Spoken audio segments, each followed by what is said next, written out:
अब मैं, क्योंकि तीनों को जाना है तो कम सवाल लेंगे। एएनआई।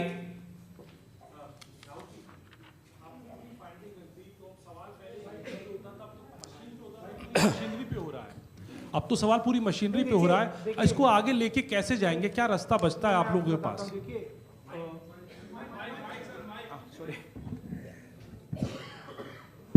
देखिए,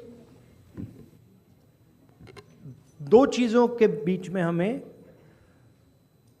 फर्क क्लैरिटी से रखना है। एक है स्पेक्यूलेशन। स्पेक्यूलेशन कोई कह सकता है कि भैया मशीन में कोई प्रॉब्लम है, कोई दूसरी बातें कह सकती है, और दूसरा है फैक्ट। मैंने यहां स्पेक्यूलेशन नहीं रखा है, मैंने यहां फैक्ट रखा है। फैक्ट नंबर 1, हिमाचल जितने वोटर्स ऐड हुए हैं, कंस्टिट्युएंसीज में जहां ऐड हुए हैं वहां हमारा वोट एक है, बीजेपी का वोट बड़ा है। ऐड बीजेपी के कंस्टिट्युएंसीज में बीजेपी को जहां बीजेपी जीती है वहां ऐड हुए हैं। और फाइनल फैक्ट, महाराष्ट्र से पॉपुलेशन से ज्यादा इलेक्शन कमीशन कह रहा है कि वोटर्स है। Now, these are not speculations. These are facts. And this is not our data. This is election commission data. These are election commission numbers. अब हम कह रहे हैं कि अनोमली तो फैक्चुअल अनोमली है, और अगर आप चाहेंगे मैं आपको लिस्ट दे दूंगा और कंस्टिट्यूएंसीज जहां ये हो रहा है, जहां क्लियरली वोट ऐड हुए, हमारे अलायंस की वही वोट है, एडिशनल वोट से बीजेपी जीत रही है। 90+ strike rate. What is the exact strike rate? 90% strike rate. Okay, these are facts. Now, election commission is the final authority. We are asking them. You are not going to be able to explain to us how there are more voters in Maharashtra than the population of Maharashtra. You cannot explain it. So what you need to do is you need to give us now the voter lists, so we can explain it. And I'm sure if they give us the voter list, we will have another press conference here where the answers to these questions will be available to you. And so that is why we are asking the election commission again and again. Our party has asked, their party has asked, multiple people have asked, informally we have asked, formally we have asked. Every time the election commission says to us, nothing happens. And my concern is the strategy is to delay and destroy. Right? So the answer is election commission needs to give us this data. We are the opposition. And they need to give us this data as soon as possible. Next step, frankly, what can it be? The next step is we go to the judicial system, right? Also, we don't actually understand the main issue here. This is actually a small piece of the puzzle. The big piece of the puzzle is voter deletion. We don't know how many voters have been deleted where. We know how many have been added, but we don't know how many have been deleted. We suspect the number of deleted voters is bigger than the number of added voters. We suspect. So, Sir, PTI, mic दीजिए. Sir, you are saying that. अरे, give the mic. So you are saying that despite raising this with the EC time and again, they are not responding. So do you think that also another way would be to go to the people and start a people's movement, or also could you approach the president about this? I mean, I just mentioned, I think the next step of this is going to be go to the judiciary. But look, it's surprising to me that the election commission is not ready to give us the voter list. It should be surprising to you, right? There should be no reason for them not to give us the voter list. To me, the only reason possible for them not immediately giving us the voter lists of both these elections is that there's something wrong, and they know it, right? Sanjay Mishra जी।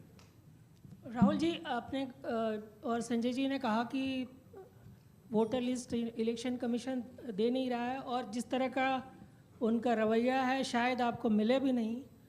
क्या आप लोगों के पास जो लोकसभा चुनाव के दौरान voter list मिली थी पार्टियों को, और विधानसभा चुनाव के दौरान जो पार्टियों को लिस्ट मिली थी, उस लिस्ट के आधार पर कहीं कोई कंक्लूजन पर आप पहुंच सकते हैं? हमें सेंट्रलाइज्ड लिस्ट नहीं मिलती है, हमें बिल्कुल डिसेंट्रलाइज्ड लिस्ट मिलती है। तो हमें सेंट्रलाइज्ड एक लिस्ट चाहिए और हमें फाइनल लिस्ट चाहिए जिस लिस्ट पे वोटिंग हुई है लोकसभा और विधानसभा की। बड़ा सिंपल सा है, 15 सेकंड में भी ये इलेक्शन कमीशन हमें ये दे सकती है, बट नहीं दे रही है। मौसमी।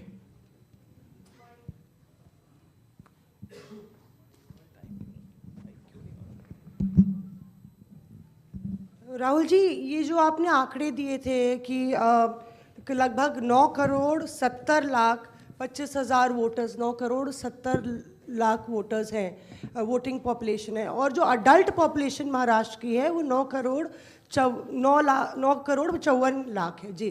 तो ये जो सेंसस क्योंकि 2011 में हुआ है, क्या हम लोग को इसकी सोर्स पता चल सकता, और क्या वो प्रोजेक्टेड पॉपुलेशन है 5 साल की अंदाजन निकाली गई है? That is the Union Ministry of Health and Family Welfare data. Right? So that is normally क्या होता है,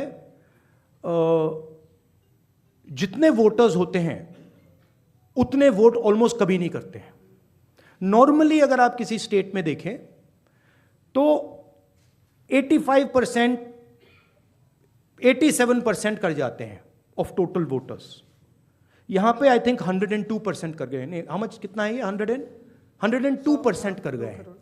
तो it is not only that there are more voters than actual people, it is that the voting percentage is 102%, right? The actual voting percentage of this should be 15% approximately. If you आप states को aggregate करो तो it should be 15% less than 9.54. It is actually 102%, right? So really, it's way beyond the population. जी, और दूसरी जिक्र आपने किया था कि सीईसी का सिलेक्शन जो हो रहा है। I think one question is enough, let's not, नहीं, वन लास्ट क्वेश्चन। जैनेंद्र जी। राहुल जी, आप चुनाव के बाद राहुल जी, आप चुनाव के बाद वोटर लिस्ट मांग रहे हैं, लेकिन जैसे जो मुख्य चुनाव आयुक्त हैं उन्होंने भी जो पिछली प्रेस कॉन्फ्रेंस में कहा था कि ये तो हर साल जो मान्यता प्राप्त दल हैं उनको वोटर लिस्ट दी जाती है। चुनाव से पहले, ठीक पहले जो फाइनल रोल होता है वो भी उम्मीदवारों को और पार्टियों को दिया जाता है। तो अगर दी जाती हैं तो फिर हमें दे क्यों नहीं रहे? हम मांग रहे हैं, अगर दी जाती हैं, if it is the norm to give it, तो दे दो। वो तो चुनाव के पहले ही आप लोगों को दिया गया होगा क्या? नहीं, मैंने वो बोला आपको, वो डिसेंट्रलाइज तरीके से लिस्ट मिलती है। वो एक एमएलए को अगर लिस्ट निकालनी होती है तो उसे polling booth by polling booth by polling booth जाना पड़ता है। उससे उस डेटा से हम काम नहीं कर सकते, हमें सेंट्रलाइज डेटा चाहिए, पूरी स्टेट का डेटा, राइट? सर, दिल्ली में जब नहीं, बट मान लो आप जो कह रहे हो सही है कि उन्होंने हमें लिस्ट दे रखी है, right? Fine, then why are they not just making it available to us?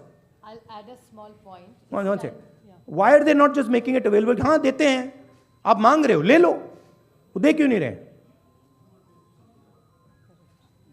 Just one small point.